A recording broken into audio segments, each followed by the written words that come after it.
The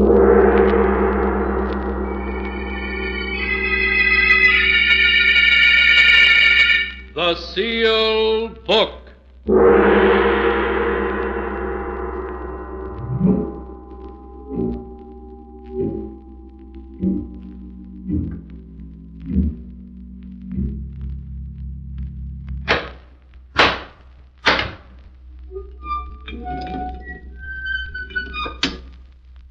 Once again, the keeper of the book has opened the ponderous door to the secret vault, wherein is kept the great sealed book, in which is recorded all the secrets and mysteries of mankind through the ages. Here are tales of every kind, tales of murder, of madness, of dark deeds, strange and terrible beyond all belief. Keeper of the book, I would know what tale we tell this time. Open the great book and let us read. Slowly, the great book opens. One by one, the keeper of the book turns the pages and stops. Ah, the strange story of two scoundrels who would stop at nothing for money. A tale called The Ghost Makers.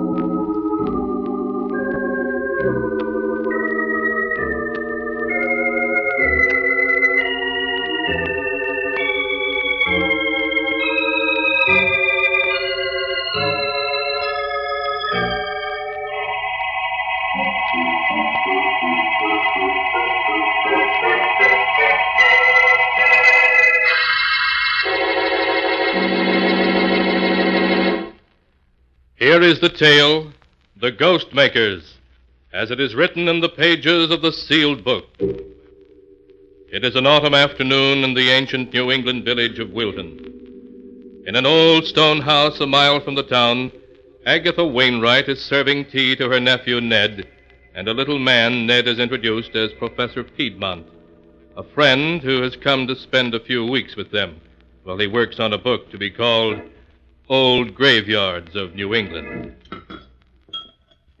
So this is your graveyard, friend Ned. He looks like a man who'd be happy staring at tombstones. They make a fascinating study, Miss Wainwright. Well, I'll take your word for it, Professor Piedmont. Myself, I'd rather read about them in a book. The professor not only writes books, Auntie, but he's also an expert on psychic phenomena. Psychic phenomena, eh? Oh, you mean ghosts. Foolish fiddle-faddle, dreamed up by silly people without the brains to know better. But Miss Wainwright, I assure you, you are wrong. Oh, nonsense. When a person's dead, he's dead. And I see anything I'm willing to call a ghost, I'll know I'm crazy, and I'll admit it. Why, Auntie, this very house is supposed to be haunted. You know that. Oh, rubbish. This is a perfectly normal house.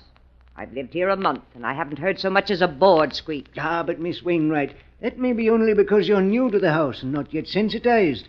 It takes time to become aware of occult influences. Oh, stuff and nonsense. Who started all this talk about ghosts, anyway? Here, now let's have some tea, and no more talk about ghosts.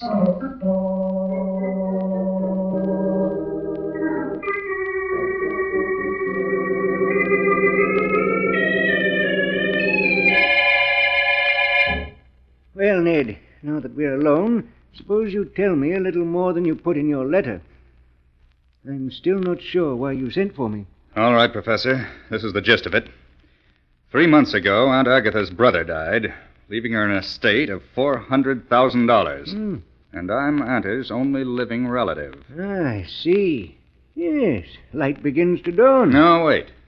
My uncle arranged his will so that Aunt Agatha gets only the interest, about $20,000 a year, and this house to live in.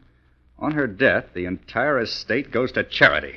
I'm cut off without a penny. I see your uncle didn't like you, Ned. A shrewd man. Very shrewd. Yes, he was making sure I couldn't get my hands on any of it. But that's where you come in. If Aunt Agatha were to become shall we say, ill? Mentally ill? So that she was incompetent to administer the estate, you mean? Exactly. If Aunt Agatha were to lose her mind through shock or fright, who but me, her only relative, would be the logical one to administer the estate for her? You would, then. Then you'd have the whole income for as long as she lived. Yes, and part of the principal, too. I know ways to manage it. But I've got to get my hands on some of it before the end of the year, or I'm sunk. I owe a little money, about $25,000. If I don't get it quickly, well, the people I owe it to are rather short-tempered. I understand. Yes, Ned, I remember when I knew you in Chicago. You liked to gamble, didn't you? But that's your affair. Personally, I prefer to stick to my own profession, creating ghosts. Yes, I've heard of some of your jobs, Professor, and some of the ghosts you've created to order. Yes, I pride myself on having a unique occupation, Ned. I believe I'm the only ghost maker there is. And the ghosts I've created have been effective, too. So I understand. Now, what I want you to do is this. I want Auntie frightened to the point where she... Yes, I understand. Well, Ned, it's going to be difficult. She's a tough-minded woman. Hard to scare. Hard to drive insane. It's got to be done. Got to get my hands on the estate. If you succeed, Professor, there's $5,000 in it for you. All right, Ned. I'll try. It won't be easy, but she may crack suddenly when the time comes. That type does, you know. Good. That's settled then. You brought everything you're apt to need? All my apparatus and gadgets are in my trunk. They'll be here tomorrow. I'm not altogether sure I like this job, Ned. I hope you're not going to turn moral on me, Professor. No. There's something about this place that disturbs me, though. You know, I am psychic at times. Not altogether a faker. Next, you'll be scaring yourself with your own stories. As we were driving past that old cemetery this afternoon, I suddenly felt a premonition, a chill. The kind of chill you're supposed to feel when you go near the place you'll someday be buried. Oh, it was just the wind. We'll have to get you some red flannels. Here. Here's something that'll give you your courage back. Drink it down. Yeah, that does me good. Of all the different kinds of spirits, I prefer those in bottles. I thought you'd like it. Now, let's go downstairs again. We won't talk about ghosts any more tonight. But tomorrow night, who knows what may come knocking at Aunt Agatha's door.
And now to continue the story as it is written in the sealed book. The following evening, Ned and the professor joined Aunt Agatha by the fireplace, where she sat knitting. Outside, a cold winter wind blew. Oh, listen to that wind. We may be in for a storm. We're in for an early winter, that's what. The first snow will fall any day now. It's good to have a fireplace to sit by when the wind blows like that. Here's the cider and donuts, ma'am. Very well, Emmy. Bring it right in. Ah, cider and donuts. Just what we need on a night like this. Will you have a glass, Mr. Ned? Oh, yes, thank you, Emmy. Will you have some cider, Professor Piedmont? Professor, Emmy's trying to give you some cider. Oh, excuse me. I was listening. Thought I heard someone knocking on the front door. Someone knocking? Well, there is someone there. Well, they can't be very anxious to get in if that's all the noise they can make. Shall I go see who it is, Miss Agatha? Yes, girl, go see, though I can't imagine who'd be calling at this hour of the night. Sounded like someone who didn't expect to get in anyway. A timid child, or maybe a ghost. Yes? Yes, who is it? Why, Miss Agatha. Well? There wasn't anyone there. No one there. Of course there was. Someone knocked, didn't they? But I opened the door and there wasn't anyone there. Then who was knocking? Answer me that. I don't know. But it wasn't anyone you can see. Emmy, I'll stand for no foolishness now. No, ma'am. But just the same, there's nobody at the door. Someone's playing tricks on us, and I'm going to see who it is. I'll come with you. You won't find anybody there.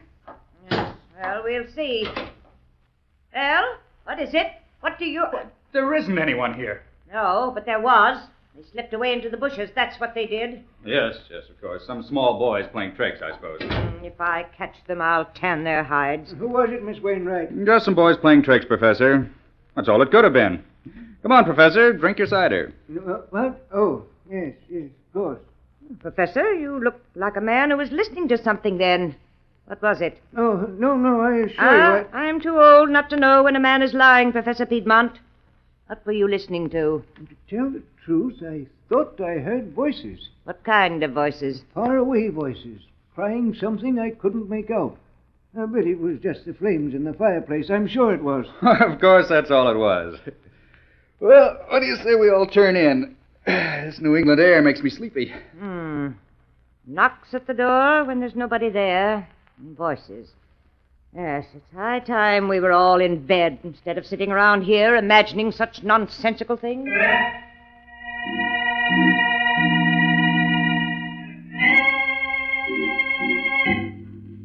Highly pleased with their first effort in creating ghosts that didn't exist, Ned and Professor Piedmont went to bed. But before they retired, they held a brief, low-voiced conference in Ned's room. Well, Professor, that door-knocking act was all right. You did it very nicely. Yes, Ned.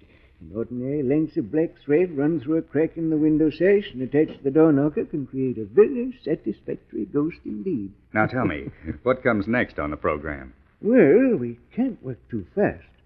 Tomorrow the hired girl, Emmy, will spread the story of tonight's happenings. The whole town will start talking about it. Good. And then? And tomorrow night, nothing happens. Your Aunt Emmy is reassured. But tomorrow, I'll be busy. I noticed today there's an old hollow tree in the woods about 100 feet from the house. What about it? I'll run wires to it, hiding them under the leaves, and install a small loudspeaker in it. I'll conceal the microphone and batteries behind the drapes in the living room. I see. So 2 nights from now, we'll hear ghostly voices, eh? Exactly. They'll accompany the ghostly knocks on the door. But that won't be all. There'll be other surprises on the program. Professor, remind me to tell you sometime that you're about as unpleasant an old rascal as I've ever met.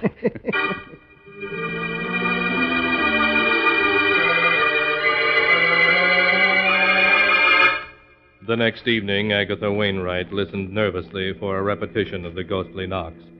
But nothing happened, and she regained her composure. The evening following that, however, as she and Ned and the professor sat in the living room around the fire...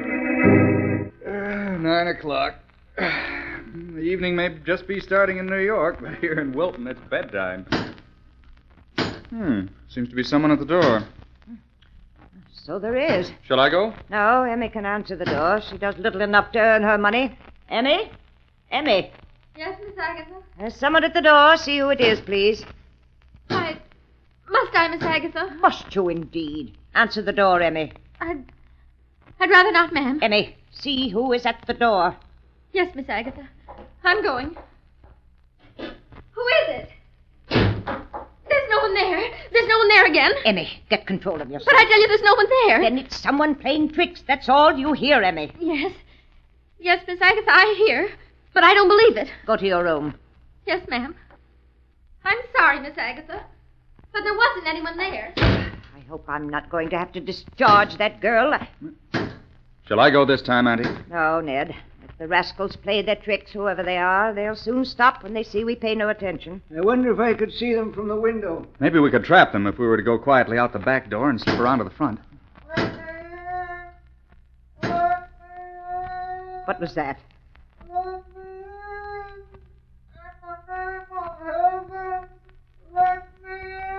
Someone calling. Really? I don't hear anyone. It's someone calling to us to let him in. Strange. I can't hear Oh, it. you must have heard it, Ned. It was perfectly plain. There's some voices certain people can hear and others can't. If there's someone calling, we better take a look.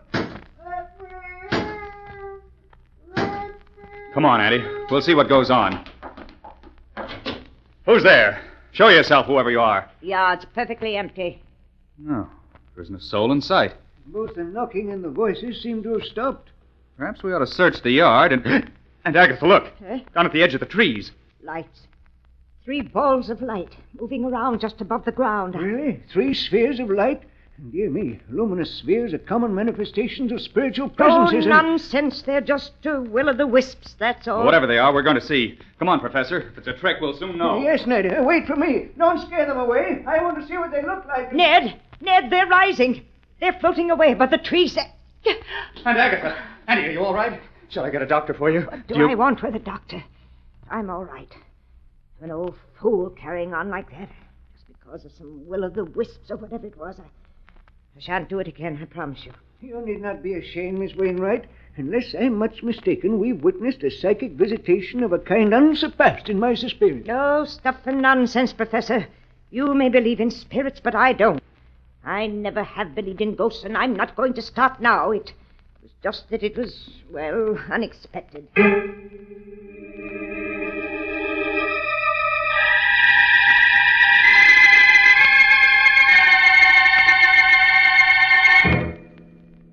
In the days that followed, Ned Wainwright and Professor Piedmont found it impossible to shake Agatha Wainwright's iron nerves. Emmy, the hired girl, resigned in terror, but Agatha remained seemingly unmoved. Resolutely, she ignored the ghostly knocks, voices, and footsteps that Professor Piedmont's ingenuity devised. The whole town buzzed with tales of her haunted house, but she refused to pay any attention to them. After a month had gone by, Ned was ready to admit defeat. Well, Professor, you're a washout. And Agatha hasn't turned a hair at your ghost. No, Ned, I told you it might take a long time. She's a very strong-minded woman. Believe me, anyone else would have cracked by now. Well, she hasn't, and she's not going to. I still say it may happen all at once. She's nervous and distraught. She doesn't sleep well. Every evening she sits listening for ghostly voices, though she won't admit it. But she's made up her mind not to believe in ghosts, and I'm afraid she never will. Well, what do you suggest? It's the middle of December. I've got to get my hands on her money by the end of the year, and I'm sunk. We must play our last card. You.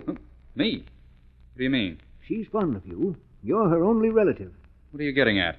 How would she feel if you, her only relative, were to die and come back here as a ghost? I don't follow you. My plan is simple. We'll say goodbye to your aunt and drive off as if we were going away. Then, secretly, in the night, we'll return to the house. Yes? And then what?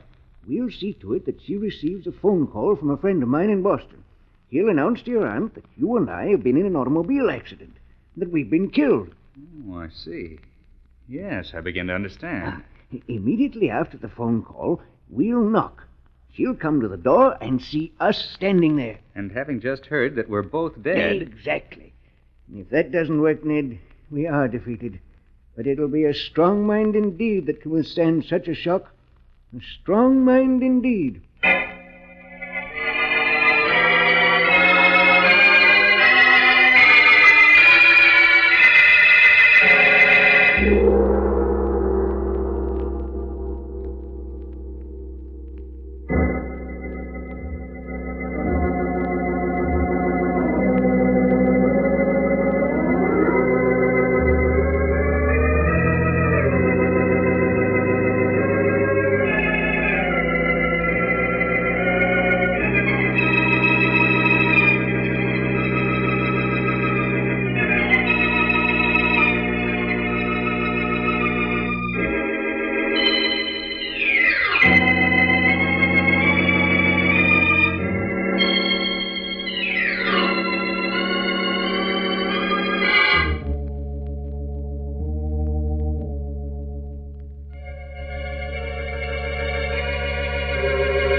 And now to continue the story, as it is written in the sealed book.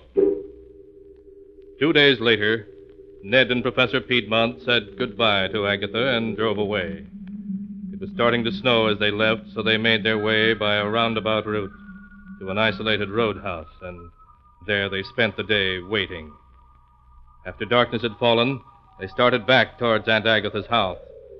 By now, there was snow feet deep on the road, and the cold blast of the north wind made even the heated interior of the car uncomfortable. Brr. I'll be glad when this is over, Ned. The thermometer must be down to 0. Yes, at least. Well, we're almost there. We'll drive up to within 100 yards of the house and wait in the car with the heater on. What time did you arrange to have that phone call made from Boston? At 9 o'clock exactly. We want to knock the instant after she gets it. Right. Isn't that our turn there? I think so. This snow makes it so hard to see that... Professor, look out. We're going off the road.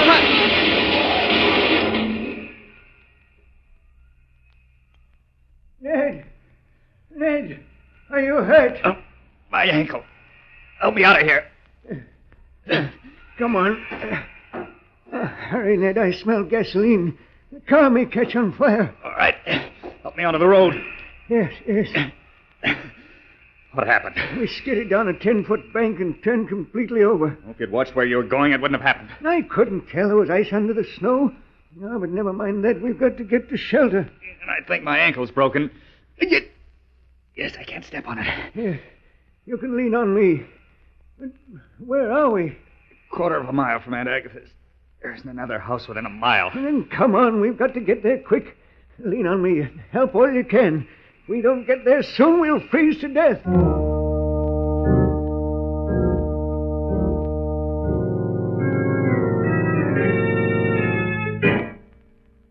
Half an hour later, numb with cold and scarcely able to struggle on, Ned and Professor Piedmont staggered up to Agatha Wainwright's house. The windows all had heavy wooden shutters over them, shutters they themselves had helped Agatha put in place to keep out anything that might come knocking at the door in the night. But through the small pane of glass in the front door, light showed as they stumbled thankfully up the steps. Thank heaven we're here. Couldn't have gone another 100 yards. Oh, nor I'm almost frozen. We've got to get inside. Yes. Here, help me. All right. One more step. There. Ned, the phone call from Boston. What time is it now? Time? It's 9.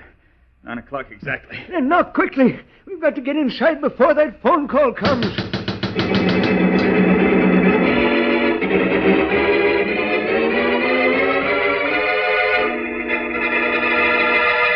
Inside, Agatha Wainwright heard the knocking, but before she could go to the door, the telephone rang and she answered it first.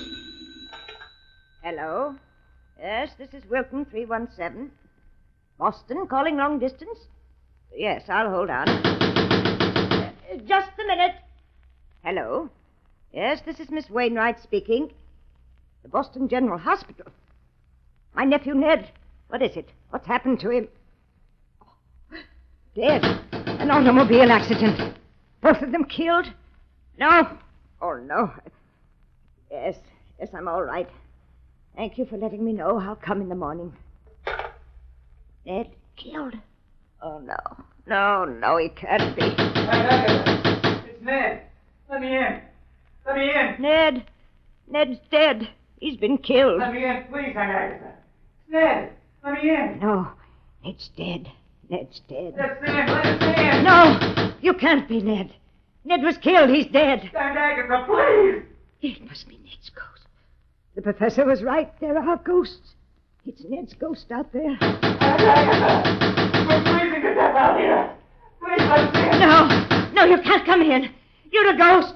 You're Ned's ghost. You can't come in. I won't let a ghost in here. I won't.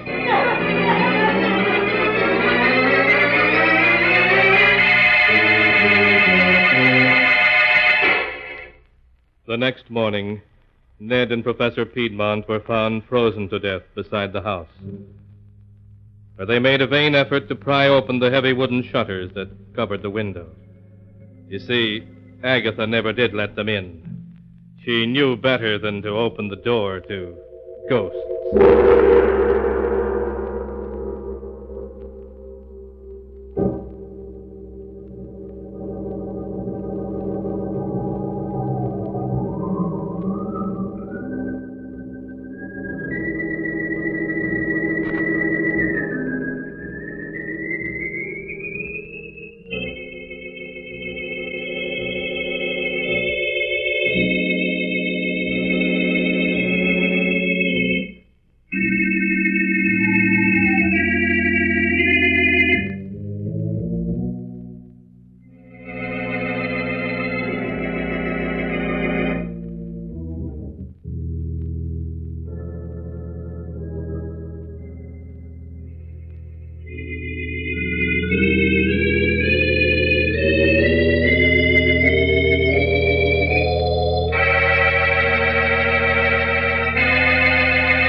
And now, keeper of the book, before you close the great book, show us the tale we tell next time.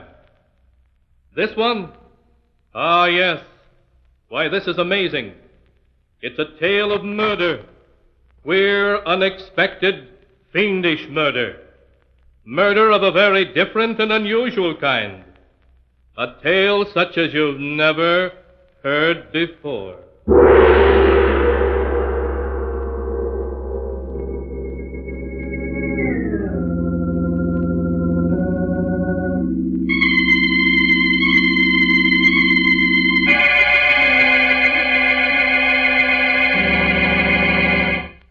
Be sure to be with us again next time, when the sound of the great gong heralds another strange and exciting tale from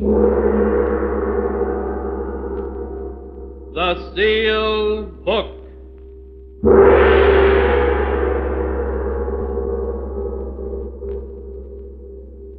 The Sealed Book, written by Bob Arthur and David Cogan, is produced and directed by Jock MacGregor.